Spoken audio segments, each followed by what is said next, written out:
Bonjour les amis, j'espère que vous allez bien. Bienvenue à vous sur votre chaîne Borico TV.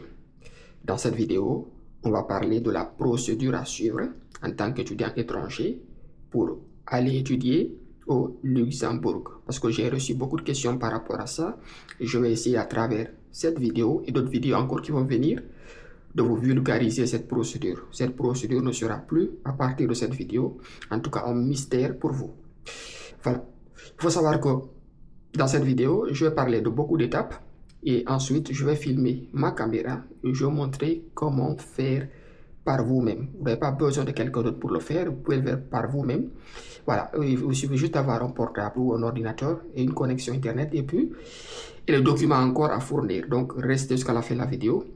Abonnez-vous pour, si vous n'êtes pas abonné, activez la cloche de notification parce que je vais faire sortir chaque semaine une vidéo. Chaque jeudi, je vais sortir une vidéo. Donc, activez la cloche comme ça, chaque fois que je vais sortir mes vidéos, vous allez voir et likez les vidéos, laissez un commentaire. Voilà, merci, quelque chose comme ça. Ça va, en tout cas, ça me motive à faire d'autres vidéos et partagez aussi. Si ça ne vous intéresse pas, ça va intéresser d'autres personnes. Voilà.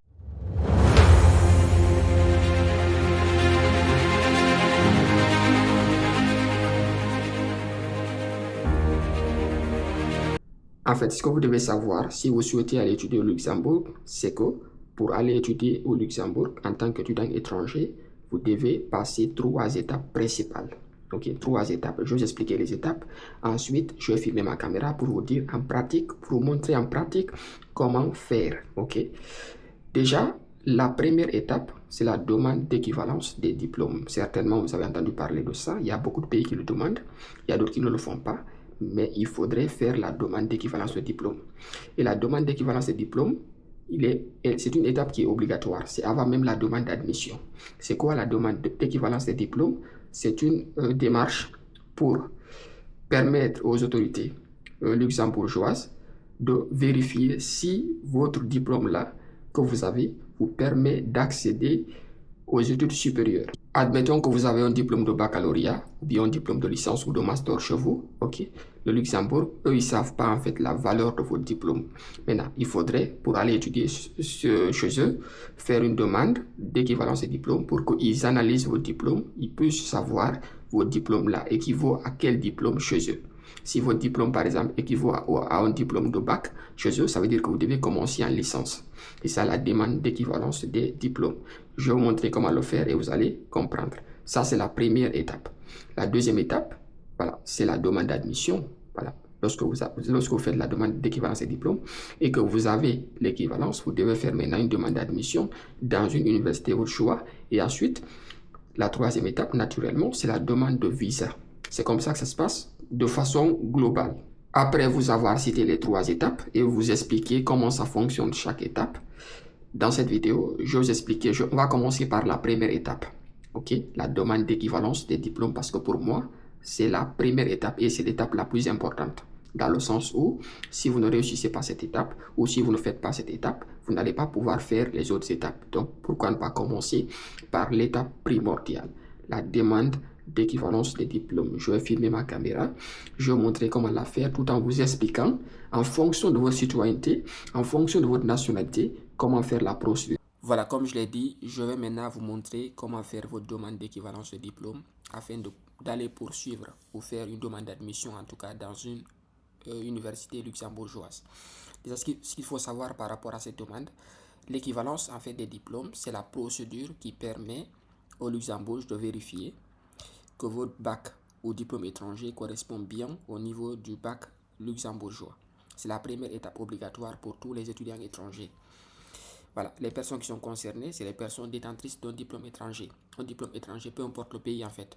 Voilà, vous êtes concerné par cette procédure. Maintenant, il y a des frais que vous devez payer à la fin. Soit vous payez 75 €, ok, soit vous payez 125 € en fonction de votre pays. Voilà.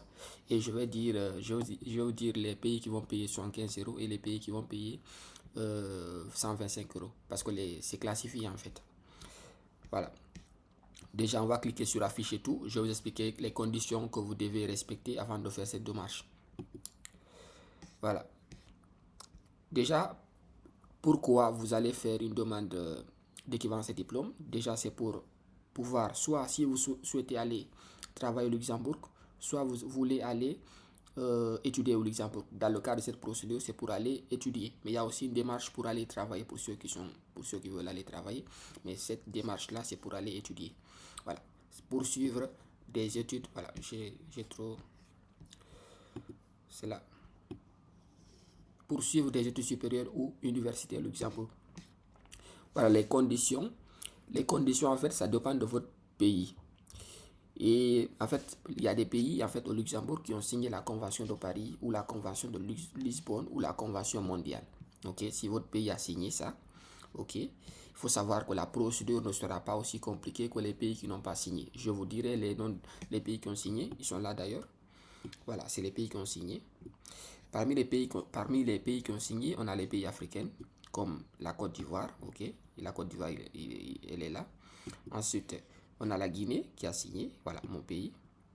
Il y a également le Sénégal qui a signé, ok. Il y a également la Tunisie qui a signé. Donc, c'est des pays africains qui ont signé. Voilà, je mettrai cette liste-là en description de la vidéo, comme ça vous allez vérifier si votre pays fait partie des pays qui ont signé la Convention de Vienne, la Convention de Lisbonne ou la Convention mondiale. Voilà. Vous pouvez aussi vérifier sur Internet si votre pays a signé ou pas. En fonction de votre pays, si le pays a signé ou pas, il y a la procédure que vous devez suivre et elle est différente. Maintenant, si votre pays a signé la Convention de Vienne, il faut savoir que votre diplôme peut être reconnu si vous avez fait au moins 12 années d'études. En gros, si vous avez un diplôme de bac, ok, ce bac peut être reconnu. Ok, vous pouvez faire cette démarche. À partir du moment où vous avez le bac, il faut savoir que vous êtes éligible pour faire la demande d'équivalence de diplôme au Luxembourg. Ok, il n'y a aucune condition qui s'applique à vous, compte tenu du fait que votre pays a signé la Convention de Paris, la Convention de Lisbonne ou la Convention mondiale. Donc vous, avec votre diplôme de bac, vous pouvez faire la demande d'équivalence de diplôme. Voilà. Maintenant, si votre pays maintenant n'a pas signé, voilà, les pays qui ne sont pas cités là, ou les pays, je ne sais pas si c'est tous les pays qui ont, si je ne sais pas s'il y a d'autres pays aussi qui ont signé qui ne sont pas cités là, voilà, il va falloir vérifier. Maintenant, si votre pays n'a pas signé la Convention de Vienne, voilà, il est considéré comme un pays tiers. Voilà. Maintenant là, il y a plusieurs conditions qui s'appliquent à vous. Voilà, il y a plusieurs conditions qui s'appliquent à vous. Il y a des conditions de langue qui s'appliquent à vous. Et, il y a une de conditions. Mais bon, parmi ces conditions, ok, la première condition déjà, il faudrait que vous ayez, vous êtes inscrit dans un. Mais ça, je pense pas si dans votre cas c'est applicable, dans le sens où on demande à ce que vous soyez inscrit dans une université dans l'espace européen. Mais ça, c'est une condition qui n'est pas obligatoire, dans le sens où si vous respectez la troisième condition, la condition liée à la langue, ok, vous devez, ok, soit si votre pays n'est pas signateur, ok, n'est pas signateur de la Convention de Paris ou de la Convention de Lisbonne ou la Convention mondiale, vous devez soit justifier votre compétence linguistique, soit en français, en allemand ou en luxembourgeois. Mais dans votre cas, étant donné que vous êtes francophone, en tout cas la plupart des gens qui me suivent sont francophones, vous devez justifier que vous parlez, vous maîtrisez la langue française. Voilà, vous maîtrisez la langue française avec un certificat. Pour cela, si le niveau qui est exigé, c'est un niveau B2. Voilà, comme je l'ai dit, les pays qui ont signé la convention, eux, on ne va pas leur demander un certificat de compétences linguistiques, mais vous, on va vous demander un niveau B2. Ok, ça c'est l'une des conditions. Vous devez avoir un certificat niveau B2. Maintenant, pour ceux qui n'ont pas de certificat, vous devez, ok, avoir une preuve que vous avez accompli au cours de votre scolarité 3 années d'études dans une des langues citées, précitées. Vous devez justifier à travers un document que vous avez étudié en français, ok, dans un établissement français et en langue française au moins 3 années. 3 années d'études. Supposons que vous devez justifier que vous avez fait votre lycée ou votre collège, ou votre lycée d'ailleurs, ou collège, peu importe, que vous, en tout cas, vous avez étudié 3 ans en français, en langue française, ou bien en langue allemande, ou en langue luxembourgeoise. Mais dans votre cas, étant donné que vous êtes francophone, vous devez justifier que vous avez étudié, vous avez fait 3 années d'études en français. Si vous ne pouvez pas justifier d'une compétence linguistique, avec un certificat de compétence linguistique, ok, pour ceux qui ne veulent pas passer un test de langue, mais si vous le passez aussi, c'est bien. Mais comment justifier ça? À travers un diplôme parfois, à travers vos relevés de notes. Oui, c'est possible. Vos 3 relevés de notes ou vos 3 bulletins de notes du lycée. C'est possible de justifier avec ça, avec une lettre explicative. Mais si vous avez la chance ou le temps de passer le test de langue, c'est bien. Comme ça, c'est marqué B2 et c'est clos. Voilà. Là, c'est le délai, en fait, c'est de 2 à 10 semaines. Voilà, on va dire environ 3 mois, quoi. Environ au grand max 3 mois. Voilà. Donc, les pays qui ont signé la convention de Vienne, c'est 75 €. Désolé, pas la convention de Vienne, la convention de Paris, de Lisbonne ou la convention mondiale, 75 €. Les pays qui n'ont pas, les pays qui ont un diplôme européen, 75 €, mais les pays qui n'ont pas signé cette convention, 125 €. Et ceux qui aussi ceux qui ont un diplôme émis par une organisation du baccalauréat international, voilà, un bac international, eux aussi vont payer 125 €. Voilà, voici l'adresse à laquelle vous allez faire le virement. Et la preuve, le justificatif de virement, vous devez le téléverser avec les documents pour envoyer. Voilà, c'est comme ça il faut faire. Maintenant, je vais vous expliquer maintenant comment procéder. Vous allez voir. Maintenant, pour postuler, il suffit juste de scroller jusqu'en haut ici. Vous allez voir demande de reconnaissance de niveau d'études, de diplôme, baccalauréat, maturité et qualification professionnelle. Pourquoi qualification professionnelle? C'est parce que si vous avez des qualifications, ok, vous et que vous voulez aller travailler au Luxembourg, c'est possible. Donc, si vous avez des qualifications professionnelles que vous voulez mettre en valeur, vous cliquez là-bas, ok. Parfois, le site, ça ne marche pas en fait. Il y a des gens, ils vont, pour eux, ça ne marche pas. En fonction de votre pays, ça peut ne pas marcher, ok. Si ça ne marche pas, dites-moi en commentaire. Voilà, on va voir. Parce que l'année dernière, ça ne marchait pas pour certaines personnes en fonction de leur pays. Moi, le site, vous voyez très bien que ça marche en fait. Mais peut-être vous, ça ne marche pas en fonction de là où vous êtes. Voilà. Étape suivante. Je pense aussi que si ça ne marche pas, c'est possible d'utiliser un VPN. Ok. Et voilà, je pense que c'est possible d'utiliser un VPN et de mettre, par exemple, l'adresse. Vous dites que vous êtes en France, parce qu'en France ça fonctionne. Je ne sais pas pourquoi ça ne fonctionne pas dans certains pays. Dans beaucoup de pays d'ailleurs ça ne fonctionne pas, je ne sais pas. Peut-être c'est un bug informatique ou je ne sais pas. Mais vous pouvez mettre vous dire que vous êtes en France, comme ça vous pouvez faire la procédure tranquillement. En cochant cette case, j'accepte mes données personnelles soient traitées conformément. Cliquez ici rapidement. Étape suivante.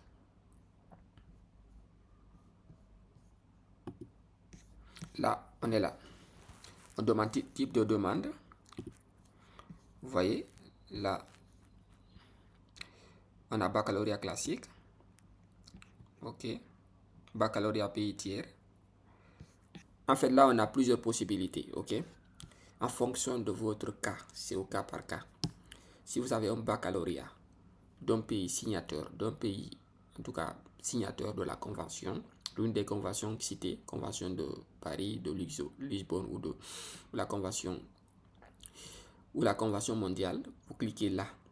Si vous avez un baccalauréat européen, vous cliquez là. Si vous avez un baccalauréat international, déjà international, c'est pas ça, c'est un autre diplôme en fait. Je pense pas si vous êtes concerné. Maintenant, pour les pays, je pense que les pays qui ne sont pas signataires de la convention, l'une des conventions citées, c'est là. Vous cliquez sur pays baccalauréat, pays tiers, parce qu'en fonction de votre situation, on va vous demander des justificatifs. Ok. Dans le premier cas, ceux qui ont signé, c'est bac classique. Ceux qui n'ont pas signé, bac pays tiers. On va cliquer d'abord bac classique, vous allez voir. Le montant, c'est 75 €. On va reprendre. Bac pays tiers. Le montant, c'est 125 €. Vous allez... Maintenant, vous allez téléverser ici la preuve de paiement.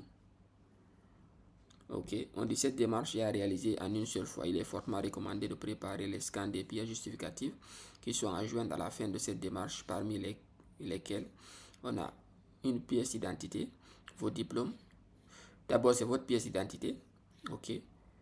Vos diplômes aussi, ok, le diplôme que vous souhaitez ou les diplômes que vous souhaitez faire reconnaître, ok, vous les mettez. il faudrait une pièce d'identité, ça peut être un passeport de préférence, voilà, de préférence un passeport et un diplôme ou les diplômes. Ok, les diplômes officiels sont à traduire en langue anglaise, française ou en allemande. Soit dans la langue du diplôme doit être parmi ces trois langues-là. Le paiement d'une taxe est requis pour cette démarche. Le règlement s'effectue en téléchargeant une preuve de paiement. Veuillez donc préparer vos justificatifs de paiement. D'abord, pour continuer la procédure, je pense qu'il faut payer. Ok, il faut payer. Qu'est-ce que je veux dire? Il faut déjà aller faire un virement bancaire sur l'adresse que je vous ai donnée. C'est l'adresse du service en question. Ce n'est pas l'adresse d'une personne tierce. Hein. Vous n'allez pas l'amener chez quelqu'un, il va vous envoyer. Non, vous l'envoyez à l'adresse du service là qui gère cette procédure. Ensuite, le justificatif en question, vous le scannez, vous cliquez là, vous allez le chercher, tac, upload et puis c'est bon. Ensuite, vous allez pouvoir passer cette procédure. Mais je pense pas, c'est pas possible de dépasser là. Attendez, je vais essayer de téléverser quelque chose. Je vais essayer de mettre quelque chose.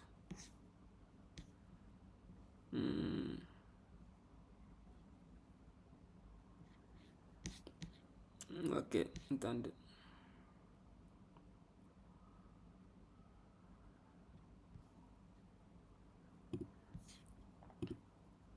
Voilà, attendez. Étape suivante. Moi, j'ai téléversé quelque chose. On va dire, c'est comme si j'avais payé. Voilà. Maintenant, vous allez venir ici. C'est soit madame, soit monsieur. Moi, je vais cliquer sur monsieur. Vous allez mettre votre date de naissance ici.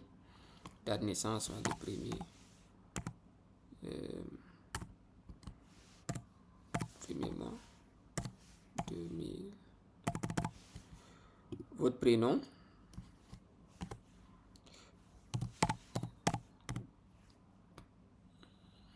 Ok. Nom de naissance, là ici c'est nom de naissance, je me suis trompé.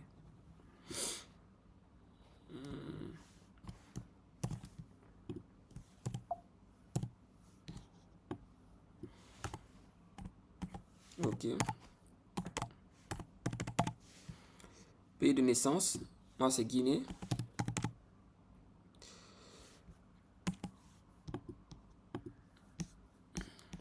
Ok, rapidement.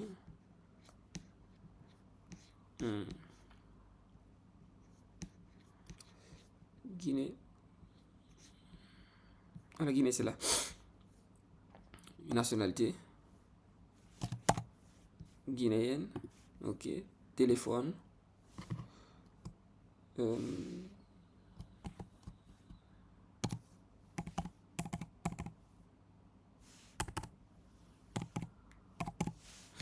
Ok, là c'est bon.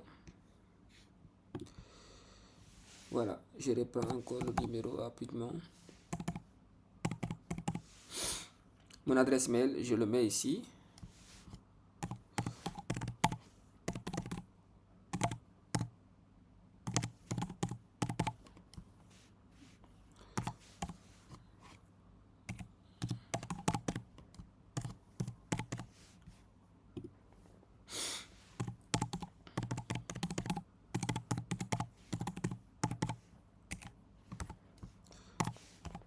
Ok. Tac, c'est bon.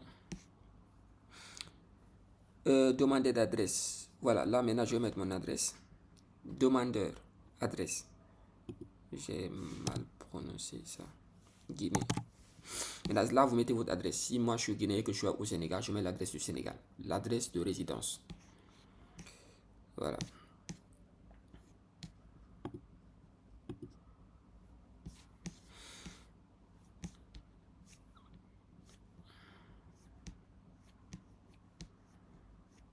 Attends, là, j'ai...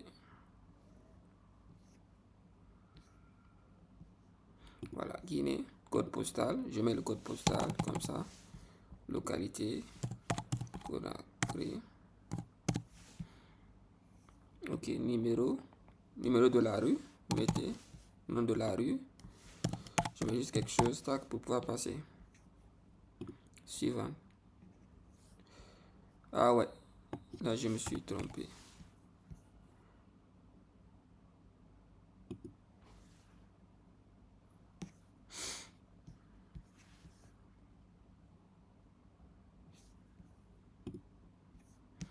lieu, c'est où? Où est-ce que je suis né? Je mets juste Conakry ici. Suivant. Voilà. Disposez-vous d'une copie scannée de la carte d'identité ou du passeport? Soit la carte d'identité, ça passe aussi avec la carte d'identité. Oui. La copie finale, la copie de diplôme final ou bulletin secondaire que vous souhaitez faire reconnaître. Disposez-vous d'une copie scannée? Oui. Copie du relevé de notes? Oui. CV scolaire et professionnel. Est-ce que vous avez un CV? Il faudrait aussi avoir un CV, les gars. Ok, c'est obligatoire. Mais faites, j'ai fait une vidéo sur le CV. C'est facile de faire un CV. Pas compliqué. Tac. Maintenant là, je dois mettre tous les documents. Je mets les documents. Vous allez voir. Tac. Je prends ce document. Upload. Ah ouais. Il faut, c'est forcément à format PDF. Voilà. Bon. Moi, je ne mettrai pas les documents. Mais vous allez mettre les documents ici. Vous allez mettre votre passeport ici. Votre carte d'identité. Vous allez mettre votre diplôme de bac ici. Ou votre diplôme de licence, peu importe le diplôme que vous souhaitez faire reconnaître. Vous mettez votre relevé de notes ici. Vous mettez votre CV ici. Et ensuite, vous cliquez sur l'étape suivante. Voilà. Faites-le. Et ensuite, si vous rencontrez un souci, dites-moi en commentaire. Peut-être je ferai une nouvelle vidéo, même si c'est une petite vidéo où je vais rapidement vous expliquer comment procéder. Voilà. Abonnez-vous, les gars. Likez, commentez et partagez la vidéo. On se dit à très bientôt pour une nouvelle vidéo.